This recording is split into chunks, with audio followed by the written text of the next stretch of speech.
Welcome to another episode of the Fourmation Podcast. This is episode number 27, and you join us at the end of another jam-packed week of football matches. They just keep on rolling at the moment, but we're going to get a little break pretty soon, so we'll come to that in a moment. Over the course of the last week, the Champions League quarter-final lineup has been completed, and it's quite exciting, really. There's still 3 English teams in there, so we've got that to look forward to over the coming weeks. Will any of them manage to go all the way? It remains to be seen. But the focus this weekend of every football fan, or most football fans, will be on the FA Cup, because the quarterfinals for them will kick off, I believe, tomorrow. So that's Saturday the 20th of March. And there's one game in our uni house here which has been, discussed quite widely, mainly by one person, and that person is Harry Tizard, the Mr. Southampton, because Southampton are still in that competition. They kick off the weekend with their game against Bournemouth. I just wanted to check in with you, Harry, before we get on with the episode, about how your nerves are at this point. I mean, we couldn't have had Bournemouth at a worse time. We had 2 months, or it was like a month and a bit from the last draw. And it was like, right, let's just get some momentum. Let's get out of this poor run of form. And I guess we sort of did. Sheffield United beaten 2-0. But since then, another couple of games lost. And I'm a bit nervous, I've got to be honest. Bournemouth, off the back of a great 3-0 victory against Swansea, are going to be feeling really, really confident ahead of this game. So I'm quite concerned, especially because normally when we head into these sort of ties, these FA Cup fixture sort of ties, we normally get slightly unlucky. So we normally get Premier League teams, and we're normally a slight underdog, not a massive underdog, a slight underdog, maybe for the Wolves game, maybe for the Arsenal game, not quite for the Shrewsbury game. But now we're sort of expected to win. It's not a sort of expected to win in a reasonably tight game. Shrewsbury, because they're League One, League Two level. Apologies, I can't remember which one they are. And Bournemouth Championship, so a bit closer. It's going to be a bit concerning. So we'll see how it goes.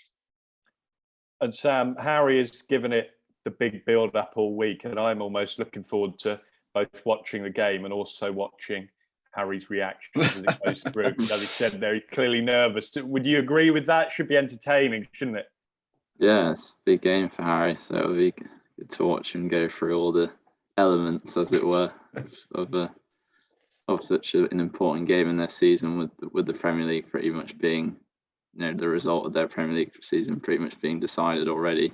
The FA Cup is important to them. Yeah, and I mentioned very early on that there is a little break coming. Well, kind of a little break, as in the league season takes a pause for 2 weeks after this weekend, as the March international break is with us. Devon, people's views on the international break in England as a whole are kind of pretty mixed. Are you excited for what's to come, or are you maybe a bit drawn back and not too excited about it? I think I was quite excited, obviously, during the Euros for team podcast we did. I kind of got the spirit I feel before a tournament, but looking at the squad that was announced, I can't wait for the 2 weeks to be up. Yeah, and that's how we're going to kind of start this episode off. As you mentioned there, we made our England team for the Euros about a month ago now, I think it was. But we want to focus on this squad, which has definitely been announced. We haven't had a say on this one, so we're just gonna give our thoughts. Southgate didn't come and consult us, which was, somewhat disappointing, but never mind. There's been a 26-man squad released, because England are going to be playing 3 World Cup qualifiers over the space of the 2-week international break. First of all, they host San Marino at Wembley. Then they head to Albania, and then Poland come to Wembley for the 3rd game. And it's quite an important squad, because this international break is arguably the last chance to impress Southgate in an England shirt. There's going to be probably a 30-man squad which is released before the final 23-man squad for the Euros is finalised. But this one is kind of the last mid-season one, so it's an important one. one of the main headlines coming out of it, which we'll start with, 2 players have received their first senior call-ups. Those 2 players are Aston Villa's Ollie Watkins and West Bromwich Albion's Sam Johnston. So, Harry, how do you feel about those 2 inclusions? Do you think they're deserved? What are your thoughts? I think the Sam Johnston one, especially with Pickford out injured, I think is the obvious candidate. I know West Brom have got a goal difference of -37, but they'd probably be rock bottom of the league if Sam Johnston wasn't in between the sticks. Games such as the one against Sheffield United at home at the Hawthorns, away at Anfield, away at the Etihad, he was the difference between them picking up points and even a win against Sheffield United or getting slaughtered, to be honest with you. So I think that's a great inclusion. Once again, he's probably going to be the 3rd choice. Hopefully, Pope gets his chance. Hopefully, I expect he will do. To be honest, I expect he will get his chance. And Watkins, I like that pick. I like it, but it's a real big toss-up because it was either him or it was Bamford. And I think even Southgate said it was a really 50-50 choice. But I think Watkins, he's deserved it. He's really adjusted well to the Premier League. A bit unlucky on Bamford, but I think Watkins is an equally good shout. As you said there, Harry, there were a few suggestions prior to the announcement that Bamford could have been involved, especially with Danny Ings out injured. You know, we've spoken about Bamford on these episodes before, how good he's looked for Leeds this year. Do you think he will maybe be starting to think to himself, am I ever going to get this chance, given that with Ings out, it looked like the perfect opportunity? What do you think, Sam? Yeah, if he was going to get picked in the England squad, this was going to be it, really, with Southgate sort of trying a few different players to see if they'd be able to fit into the England team before the Euros. And it is a bit harsh. Obviously, he's got 13 goals compared to Ollie Watkins' 10, but they obviously play in a bit different systems. I think Leeds' system creates a lot more chances for Bamford than Aston Villa's does for Watkins. So I think Watkins probably has the better all-round game as a striker than over Bamford. So I'm not complaining too much with Southgate's pick there. Yeah, and there have been a few recalls as well of players who have previously played for England. Jesse Lingard being one of them, Luke Shaw and John Stones being the other 2. And it's pretty hard to argue, really. Those 3 players, I think, like Bamford, have all had mentions from us in recent weeks. You know, they've delivered both in terms of for their teams and also for thousands of fantasy teams. So, you know, fits the bill in both cases. Not that Southgate will be considering that. But yeah, I think it's hard to argue that they don't deserve to be in the squad.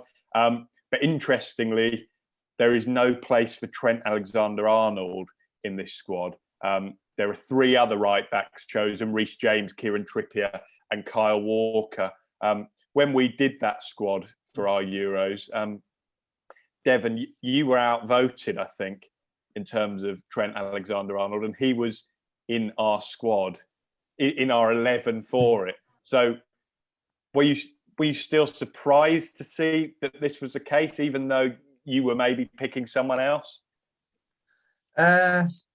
Possibly, because I think even though Liverpool's form's been absolutely terrible, I think as soon as the centre-halves have come back into, well, they've actually played with 2 centre-backs, I think Trent's form's really picked up again.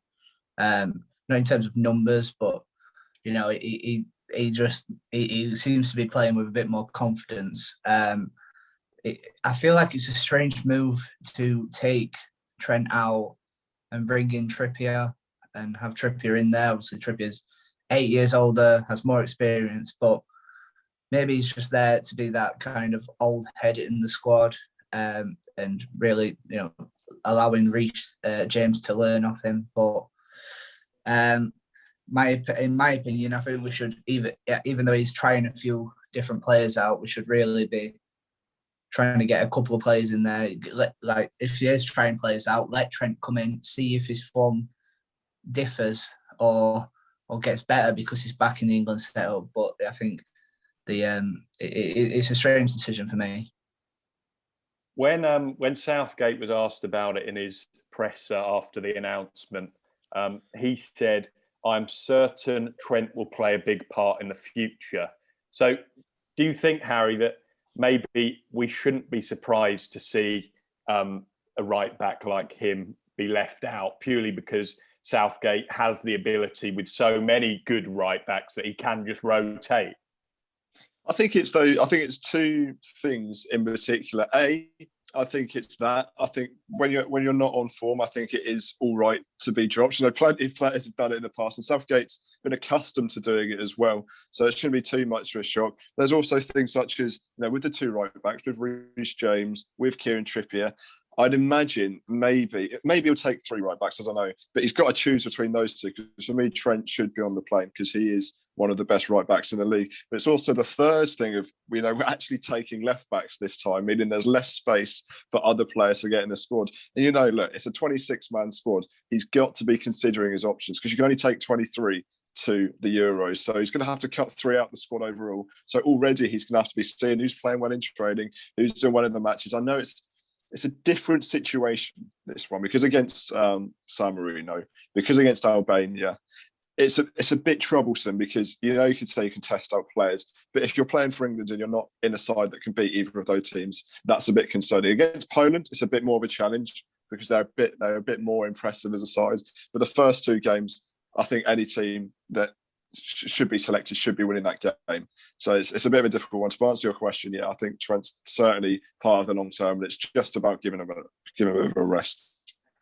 Hopefully the full-back picks mean that Southgate is swapping to a back 4, because I know he likes to play Trippier on the left of a back 5, which he has done a lot. He did at the World Cup as well. So hopefully it looks like Trippier's been brought into the squad as a right back. So hopefully that means he's going with a back 4 for these games to test it out for the Euros, which is, I think, what we all want. I think most of us have had enough of the back 5, really.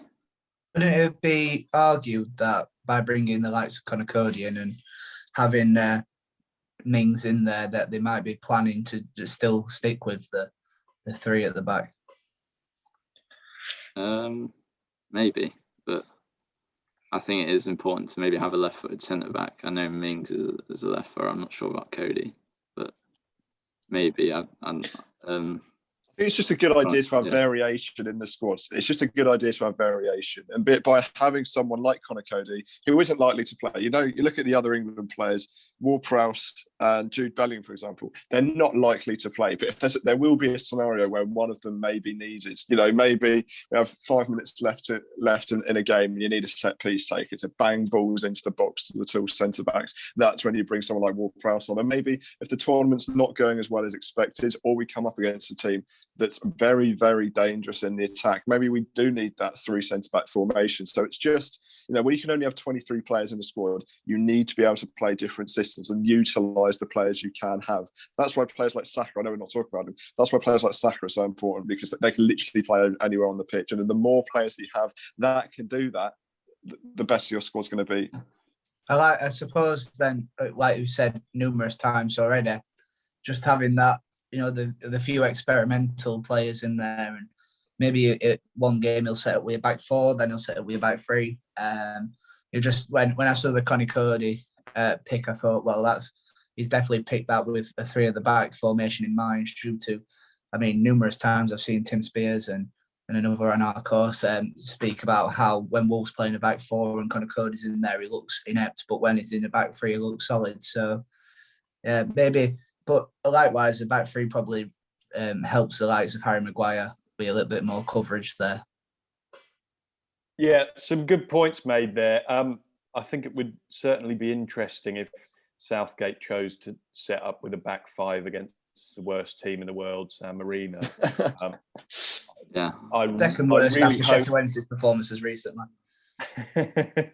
I really hope that he doesn't do that and he sees to his senses, because that would be a terrible watch. It probably won't be a good watch anyway, even if it is with the back 4. I just want to mention a player who Harry briefly touched on earlier on, Nick Pope. And Sam, we were speaking about this the other day, how with Pickford injured, this is surely a pretty big chance for Pope to make his mark for England, isn't it? Yeah, it is. He needs to get a run out really in this England side. Obviously, the games like you've mentioned are big, so I'm not sure how much he'll be tested in the games like San Marino. So I just think this is the perfect opportunity now for Nick Pope. I think we all want him as our starting keeper. He's a much better, traditional keeper compared to Pickford. I think obviously we talked about distribution and where he could get better, but I think he should be the pick for the Euros. So it'd be nice to see him get some minutes in an England shirt.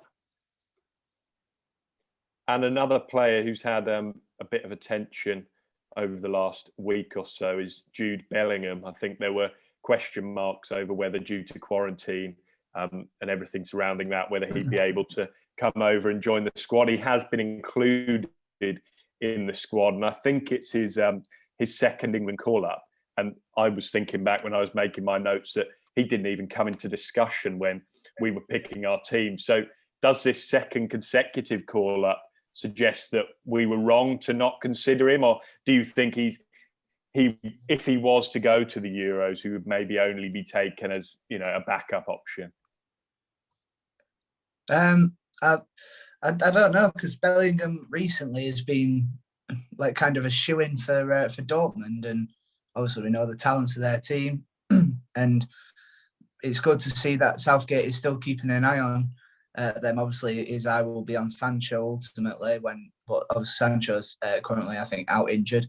I believe he's put him in there, for confidence-wise, because, like you said, the quarantine laws probably won't let him play. But I think having him there is kind of the young one in the squad that always seems to be brought up when, like when Theo Walcott was promoted into the squad at a young age. But likewise, it's good just to see some of the talent. You mentioned Bellingham, but there's also young players like Foden and Rice and well, not Phillips anymore, but these kind of players that are on the periphery to actually get a standing opportunity.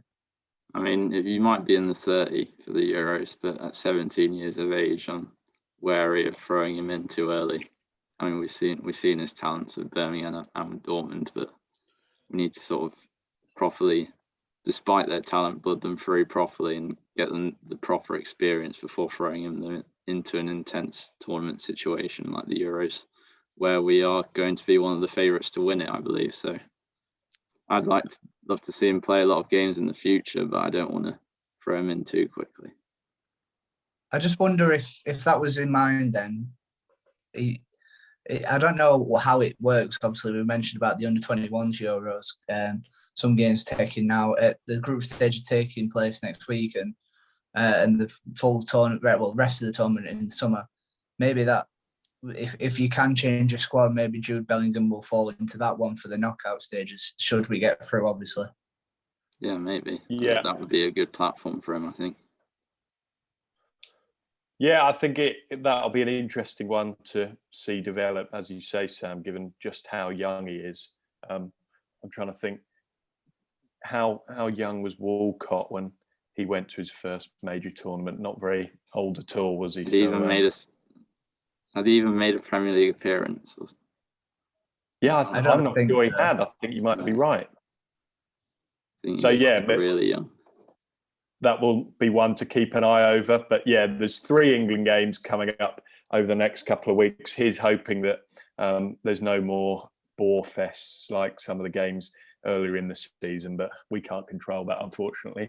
We're going to move on now to a bit of a manager focus because there's been a few changes which have taken place and a few good stories coming out of it. So the first one which we want to discuss is around Sheffield United. And this change actually happened almost a week ago now, but we think the ramifications which could come as a result are worth talking about. So if you've seen this news, you will know that Chris Wilder is no longer the manager of Sheffield United.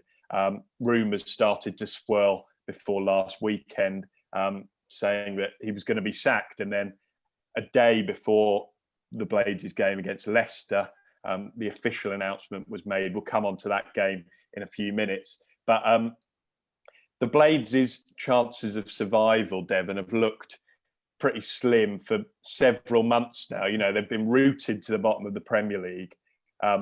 So I think the timing of this departure is what has surprised most people. Would you agree?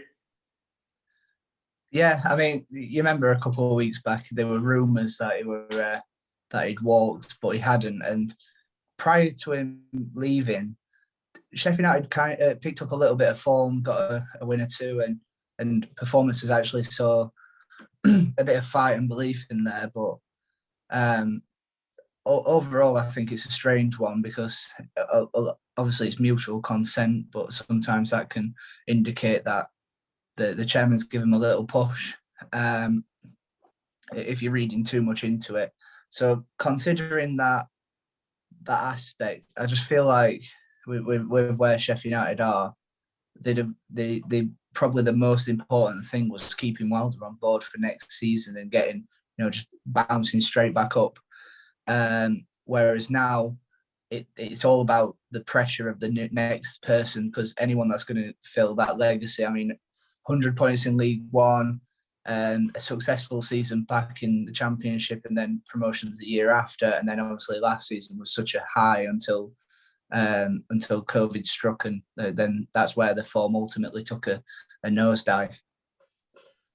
Yeah, and Sam, Devon there has listed all of the achievements which Wilder racked up while in that job in the 5 years. So do you think he arguably deserved the chance to try and bring them back up next year, given all that he's done for that club? Yeah, well, at least see out the season. I mean, I think that's the least he could have expected. But obviously, it's sort of been a long time coming, even though the results for the club have been very good, apart from this season, obviously. His relationship with the owner, Prince Abdullah, has been one that's been in the press a lot of being quite frosty. And I think they've disagreed on a lot of things like director of football and transfers. And the performances this season has just seen that relationship disintegrate. We've only won 4 games and they've really struggled with losing Jack O'Connell and Sander Berg to injury early on in the season. And obviously Dean Henderson going back to United, they were all key figures last season. And you've seen a lot of the players that he brought up from the lower leagues have really struggled for performances and confidence this season. So I think the performances of Sheffield United this season have just fast-tracked that relationship between him and the owner going to the bottom, really. And Prince Abdullah's had enough and got rid. And I think a lot of Sheffield United fans were very disappointed, very sad to see that for a man who's done so much for this club. Yeah, and unsurprisingly disappointed as well. I saw a few suggestions, one of which was from Gary Lineker, suggesting that maybe Sheffield United should have stuck with something which Norwich did, and that was stick with Daniel Farke, which has turned out to work pretty successfully, at least up to this point. But I almost think, as you said there, Sam, the relationship with the owner is pretty important. And I'm almost certain that in Norwich's case, there's never been any tension at all between Farke and the ownership, and probably not the fans either. That, there was kind of acceptance that we came down, and also acceptance that Farke was going to be the man to do it. And people didn't seem to have too many problems with that. So it's different situations, isn't it? It's a tough one to judge. Before we move on to where Sheffield United go next, as for Wilder, Harry, which sort of job could you maybe see him taking next? I saw one suggestion last weekend that maybe West Brom could be a potential destination. Obviously, we don't know what's going to happen with Big Sam yet at the end of the season. West Brom look set to go down themselves. What do you think about that? That'd be a good appointment, to be fair. And looking at Chris Wilder, he can obviously work with absolutely anything. Sheffield United was a product that they weren't expecting to get to the Premier League and be so successful in the first season as well. I just think he needs someone that has ambition and that sees his ambition and that sees that. Because the thing that I was thinking when you guys were talking about Prince Abdullah and their reaction being their relationship not being the best, the problem with that is, as an owner, as a chairman, you want your club to be as valuable as possible, and that's being in the Premier League.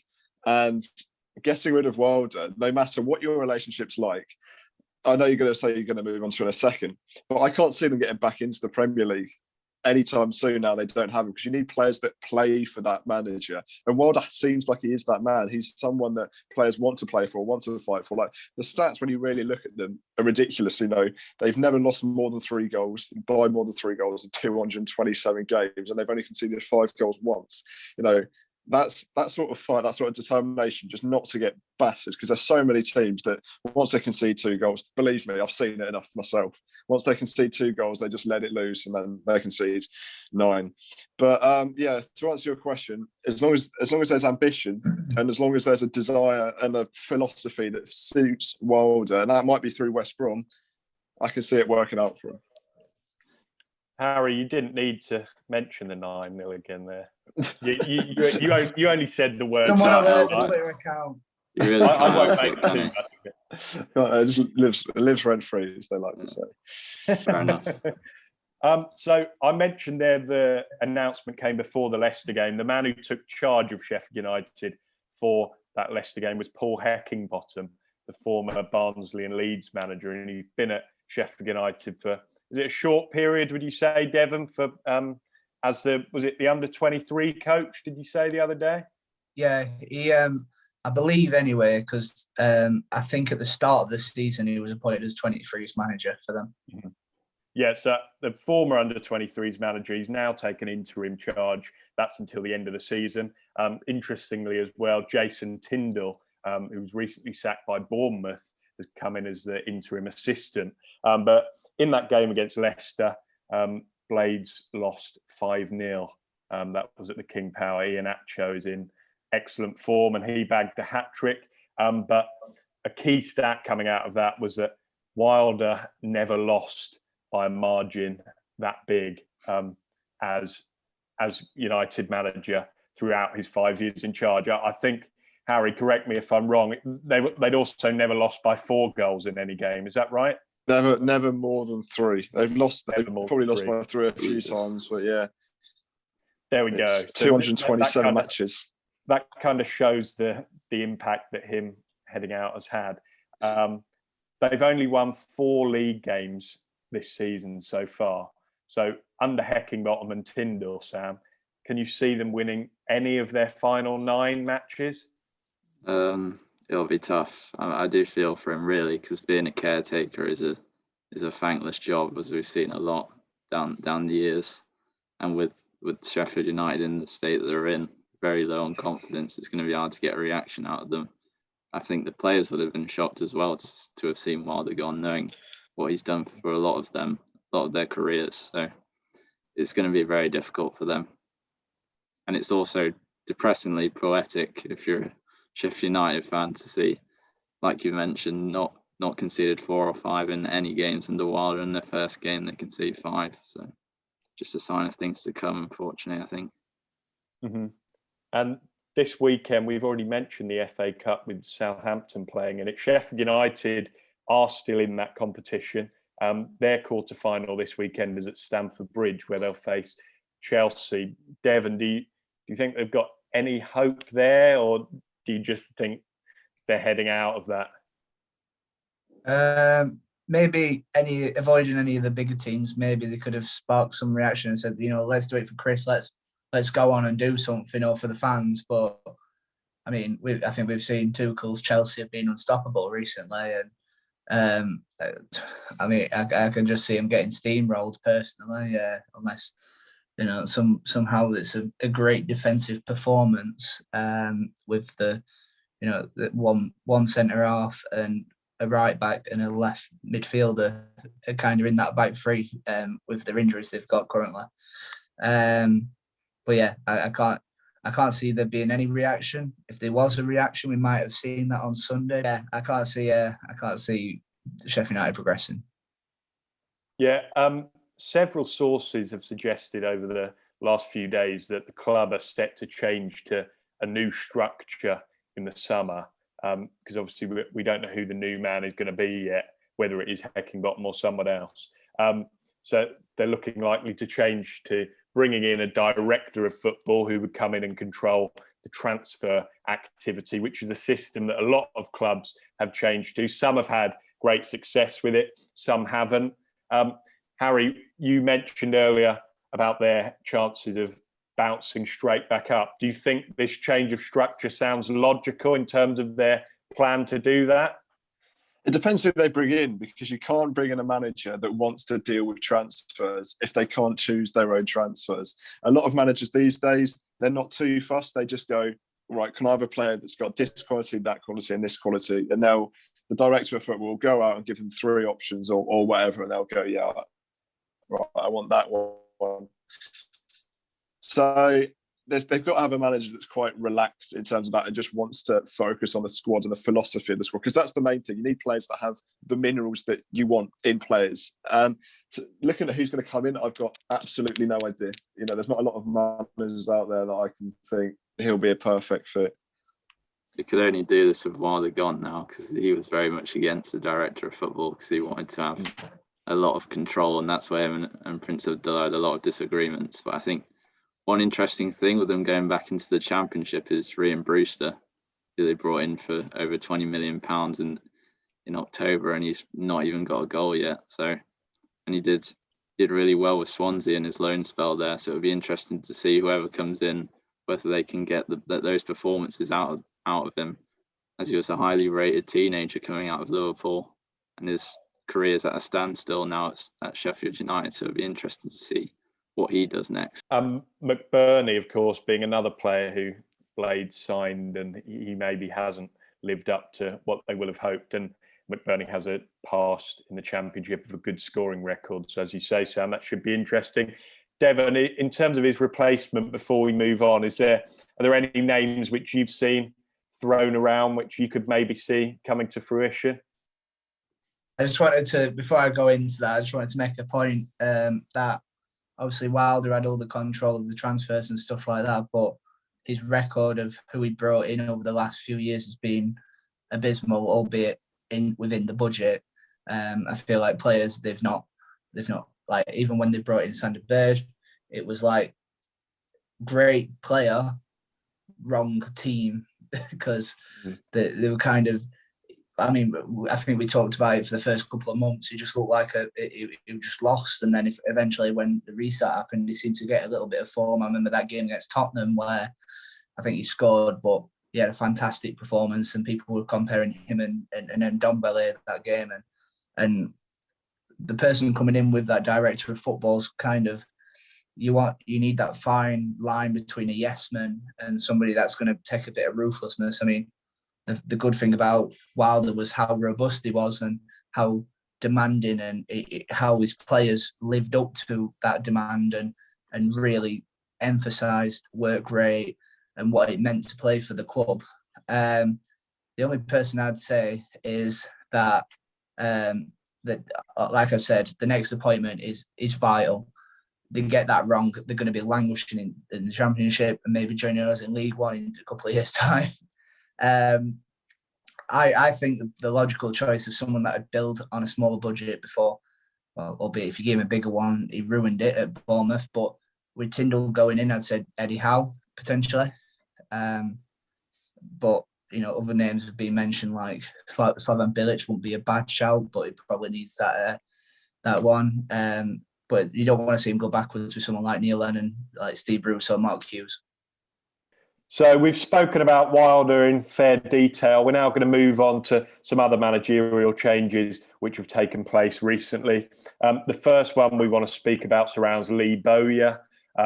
He was, of course, manager of Charlton when we last recorded one of these episodes. But he has moved on from Charlton of League One to Birmingham City of the Championship. And Birmingham City is where Lee Bowyer won the League Cup as a player towards the end of his playing career. That was in 2011, I think it was, wasn't it? So he's got that connection to the club. So as a result of that, Sam, do you think this is a logical move for him, especially given it's a step up the pyramid too? Yeah, well, he guided them to their first home win in 4 months the other night against a brilliant Reading side. So I think that's obviously a sign of encouragement for Birmingham fans who are expecting this Karanka dismissal for a long time now. Someone who's really struggled. They've never seen a Karanka team with fans in the stadium. That's how short his reign has been. And Birmingham's an interesting one, really, because they've been a club sort of in limbo, really. They've been in the Championship the whole time since they were relegated in 2011, but they've only been in the top 10 3 times during that period. So they're looking for a spark, really, and I think they're hoping that comes under Bowyer's reign.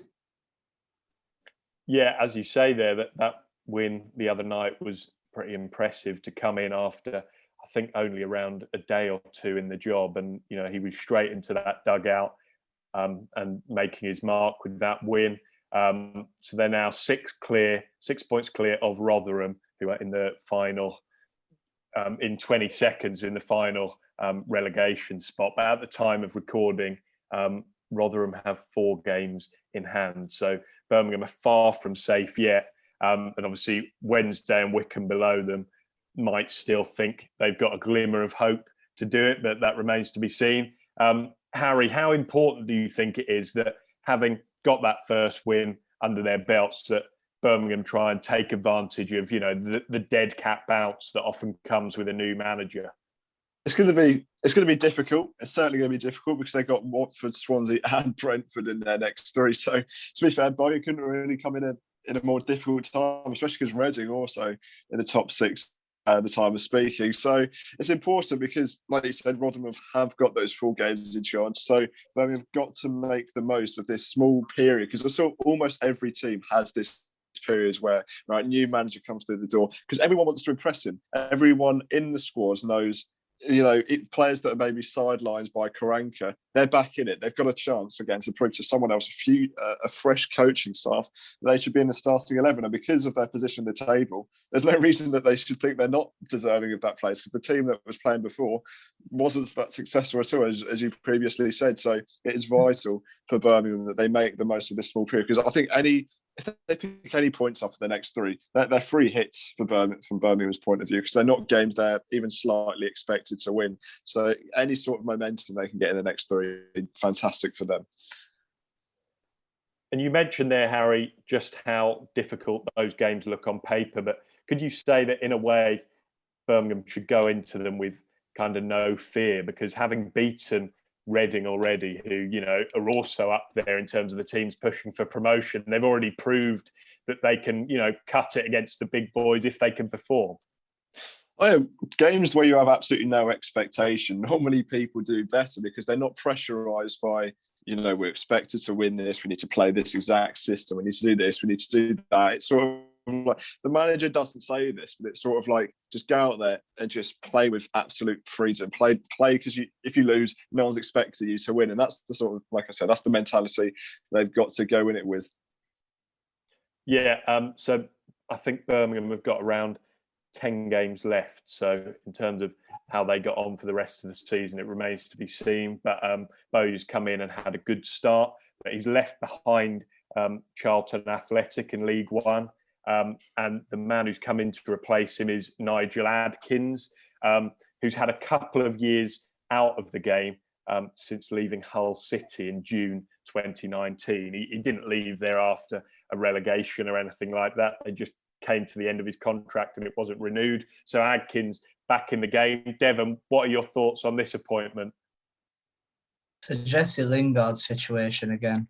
I completely forgot to do notes on Charlton. Right.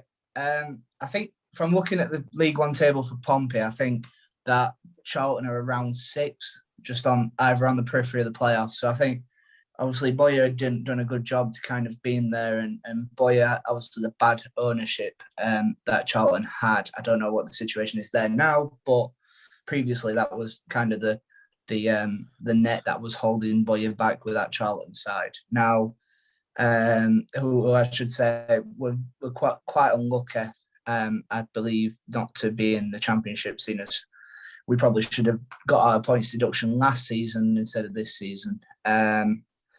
Overall, now Charlton's Adkins is the kind of manager. He did well with Hull, and they have got known for their bad owners, and obviously Sheffield United, who we've already touched on with their owners. So kind of seems a good fit for Charlton. He could come in, get that bounce. Obviously, hopefully, probably go up in the playoffs. But there's quite a lot of strong teams in that kind of region. And more importantly, Adkins could be the man who gets Charlton back into the Championship and actually stay in the Championship. And that's something their remit will be for the next few years, when instead of bouncing up and down, let's stay as a Championship side and let's build on that again. I mean, we all remember in like 2006 when they were back in when they were in the Premier League with Darren Bent, and obviously they've not seen any sort of them heights since. Harry, you will be well aware of Adkins's experience at that level, because he, of course, won promotion from League One with Southampton and with Scunthorpe prior to that. He didn't have great success in that division with Sheffield United, but is this a good chance for him to prove that he's still got it and maybe get promotion from that division a third time with Charlton? Yeah, most certainly. And he quite clearly sees there's a good project there. I think he said in his press conference that he rejected 2 Championship sides in the past year or so because they just weren't quite the right thing. And the perfect thing with Nigel is it's a similar situation to the Southampton one. I guess you could say the same for the Sheffield United one, so maybe not. But in the terms of getting a club that's not a sleeping giant, because Saints certainly weren't that. There was a team that shouldn't really be in League One in terms of the size, but if you're there, you deserve to be there. But they can be hopeful because he's a magic to the absolute maximum. And he made some great signings when he was at Saints and projected them from League One to the Premier League. Don't get me wrong. I don't think it'll be the same sort of situation with Charlton, but they're going to have a plan. They might have a 5-year plan to get, like Dermot said, to get back into the Championship and stay there. And he might do that. He signed a 2.5-year deal. So there's quite clearly ambition from the board that he's going to be there for at least a certain amount of time, the next 2.5 seasons. So I can't see why he can't get them back into the Championship. The thing with Adkins at Sheffield United is that he was picking up the pieces that David Weir left. I mean, he left the club in the relegation zone, I believe, anyway. And I remember, obviously, I was at school at the time with hundreds of Sheffield United fans that were telling me the same things, that Weir were absolutely terrible. And Adkins came in and obviously got them to the League Cup semi-final and the FA Cup semi-final, where they lost to Hull. And obviously he's worked with some decent players. Obviously he had Harry Maguire, but that overall squad was really inept. And he didn't even have Dominic Calvert-Lewin, which was just before his move to Everton. So yeah, they had also Che Adams as well. That's another one that he had. But other than them 3, I believe he had Dean Hammond, and he never pulled the penny trees either. Sam, Bowyer hasn't left Charlton in a particularly bad position. In fact, they're currently sitting in the League One playoffs with 10 games left. So surely there's a chance that he could even achieve promotion this season if he gets off to a good start. Yeah, well, like you say, he's got fantastic League One pedigree with Southampton and also Scunny.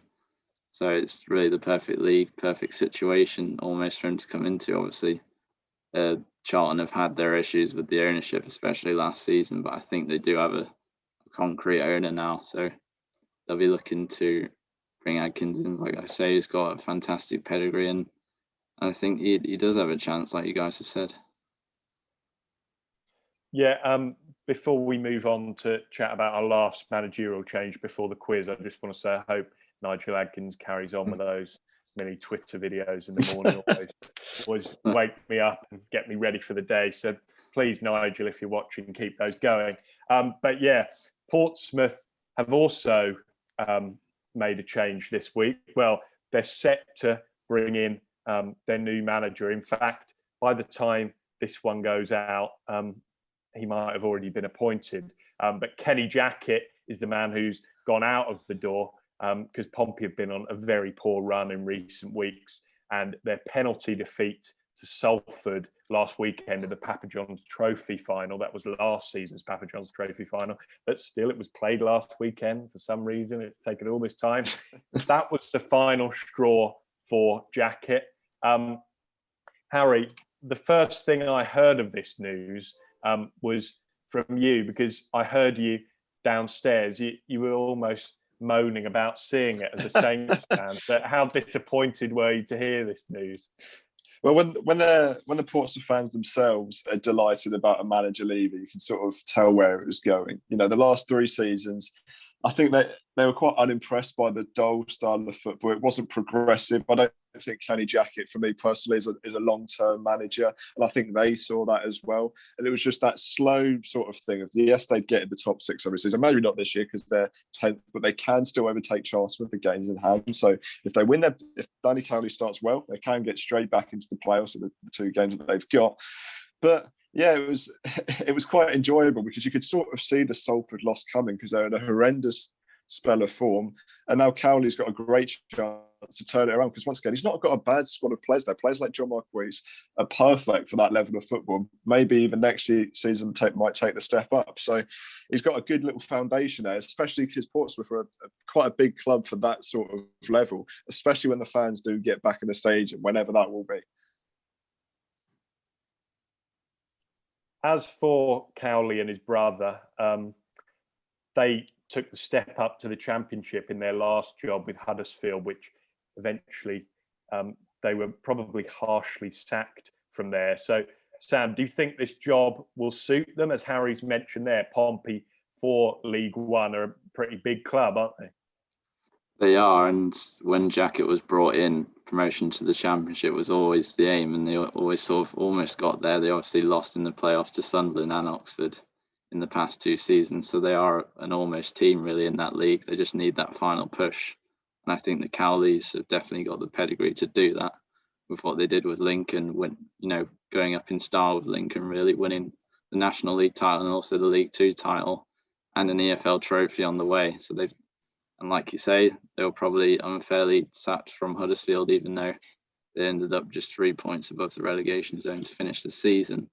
So I think, yeah, the Cowleys would be a magnificent appointment for Pompey.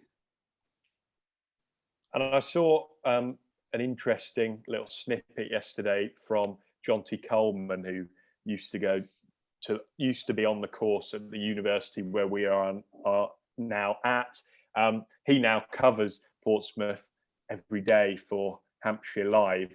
And he put out a tweet saying that Pompey's last 11 games are all against sides who are currently in the bottom half of League One. So, Devon, obviously, the game isn't played on paper. I think that's a cliche which is often used. But surely that will give them some sort of belief that, like Charlton, they could make a late run for promotion. I mean, definitely. They've got 2 games in hand, the 10th.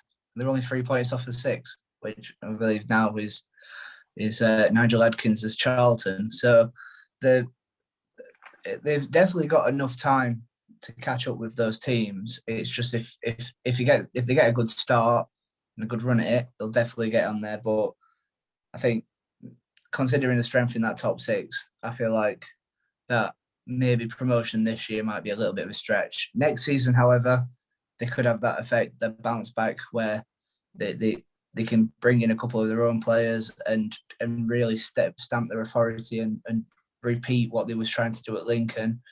Like Sam said, he was harshly sacked at Huddersfield. I think considering the position that they took over the previous guy, I'm not even going to try and pronounce his name because I can't remember fully off my head and I don't want to swear. But he I feel like the bounce. I've always rated Danny Cowley. I feel like we should have got him in instead of Gary Monk. And again, before when Pulis was announced, I said I wanted Cowley. Or Paul Cook, who the Portsmouth also missed out on the return of. But I think Cowley's impact anyway will be positive, whether it's this season or next season.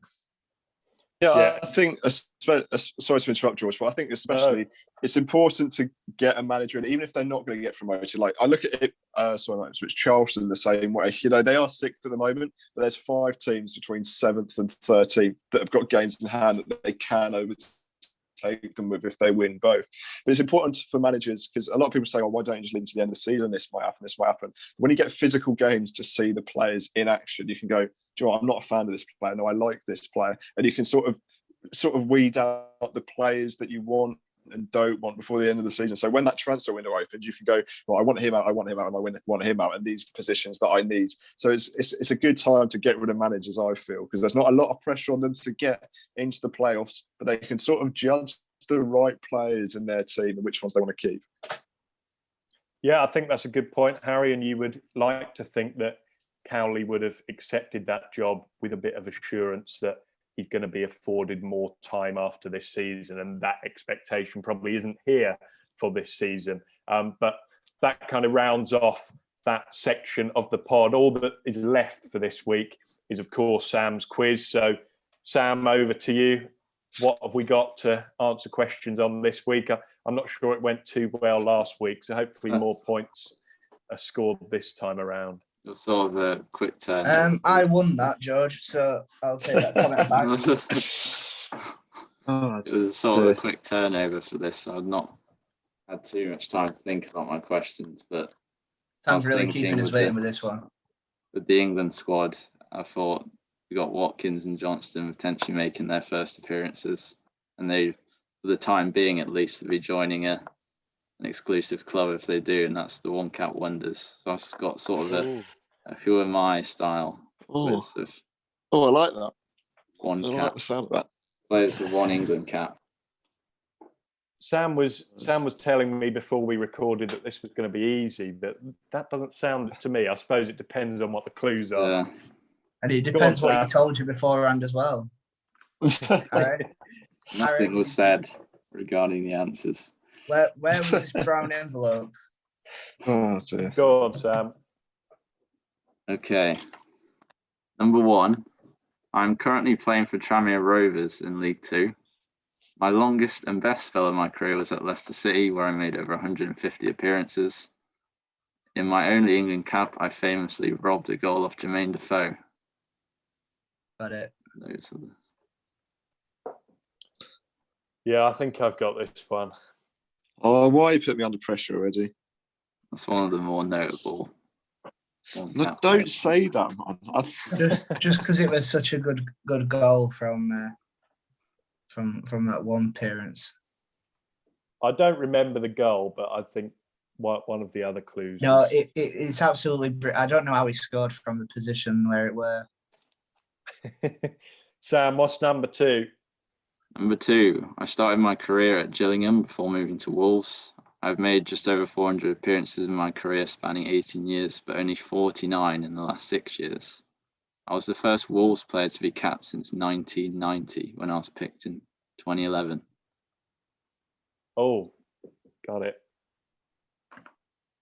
I think I do, but fingers crossed from a Harry Tizard perspective anyway. Yeah, you'll just guess the right answer anyway. Go on, Sam. Number 3, I've played for 12 different clubs in my 14-year career. I'm also considered somewhat of a one-season wonder for my performances for Bolton in the 01-02 Premier League season.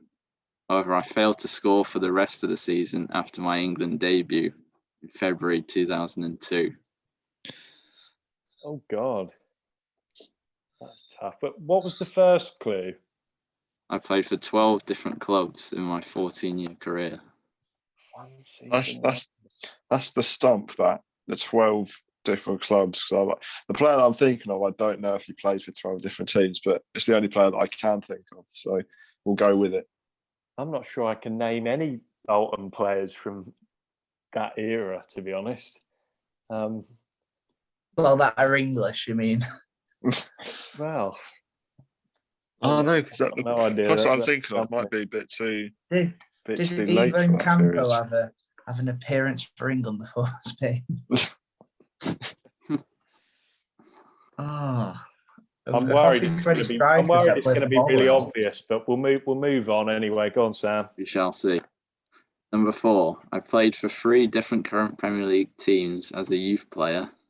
I made my only England cap in February 2007 against Spain, coming on for Lampard for the final 15 minutes. I have since turned to management after retiring. Can you repeat that again?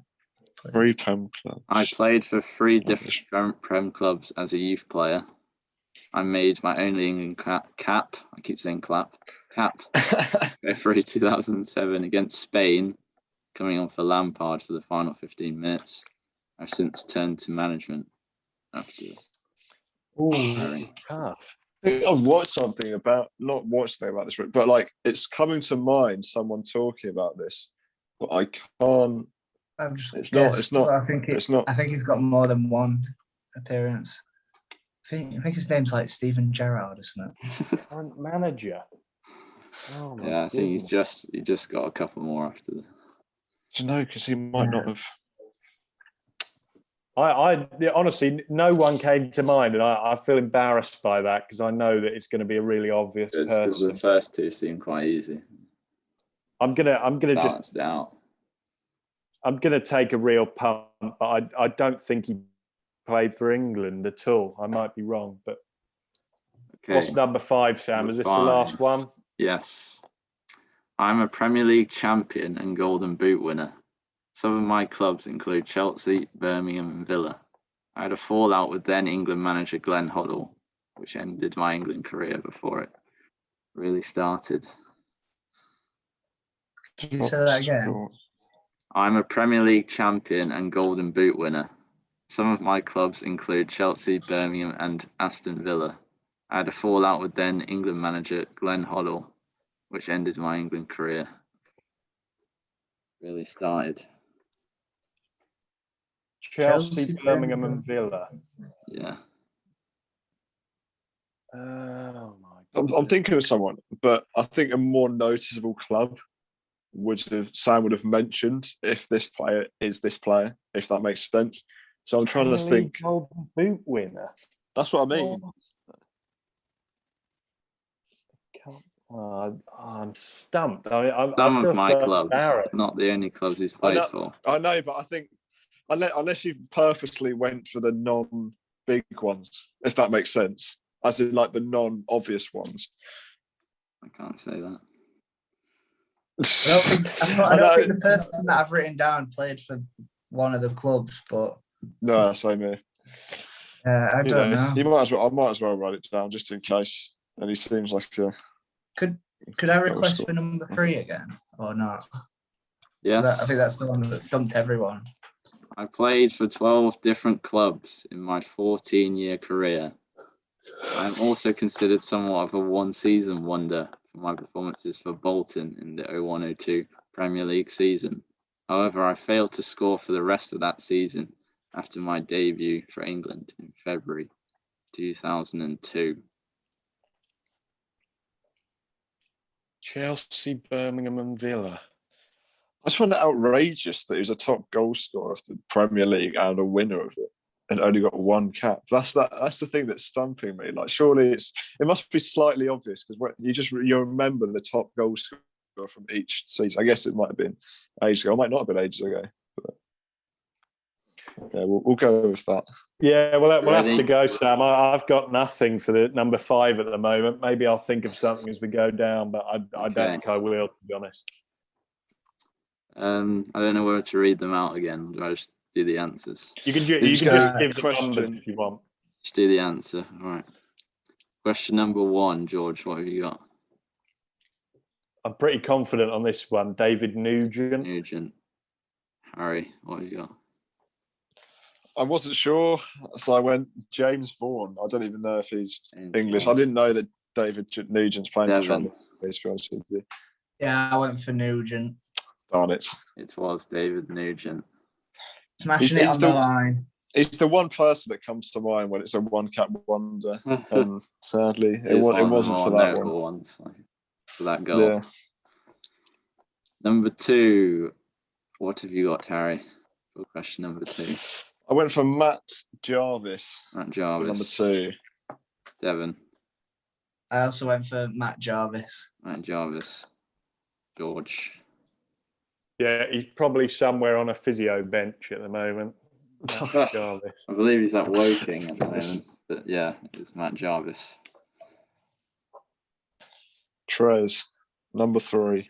We're all on board, which is quite early compared to last week. Question number from this one. Question number 3, Devon. What have you got? I have got absolutely zero idea, and I know it's definitely 100% not him. But the only Bolton striker I can think of that played for England is Kevin Davis. Okay. But I think he was still at Chesterfield in 2005 before he went to Bolton. So yeah. George. Yeah, I was on the same trail of thought as Devon. I just thought of a Bolton striker, and he was the only one, I'm afraid. So a bit of a letdown. Yeah, same here. Kevin Davis. God, we're all boring this week, aren't we? And it's wrong as well. It was Michael Ricketts. I would have never have got that. Never would have got that in a million years. Apologies. No, I wouldn't. One of the more obscure ones. I think he got like 15 goals in the Prem up to that point, and then he didn't score for the rest of the season. Question number 4, George. What have you got for question number 4?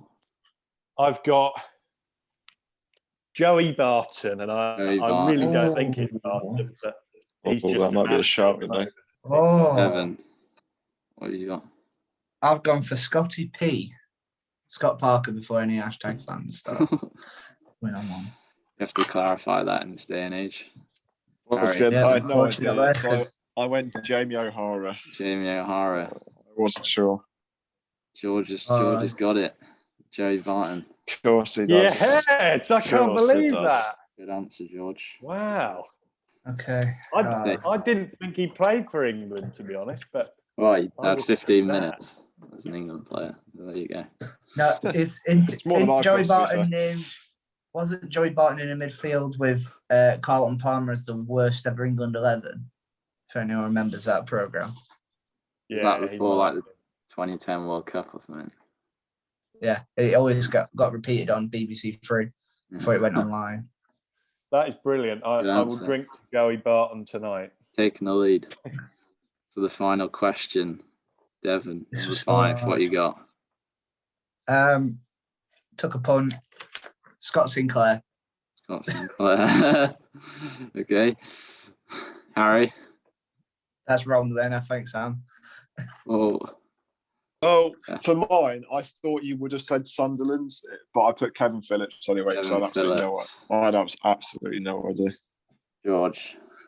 Well, Kevin Phillips was a name that came to mind, but I haven't written anything down because I don't think Kevin Phillips played for Chelsea, Birmingham. No, neither do I. I haven't got anything Kevin to Phillips offer. Played for Birmingham, didn't he? Yeah, but I can't remember him at Chelsea.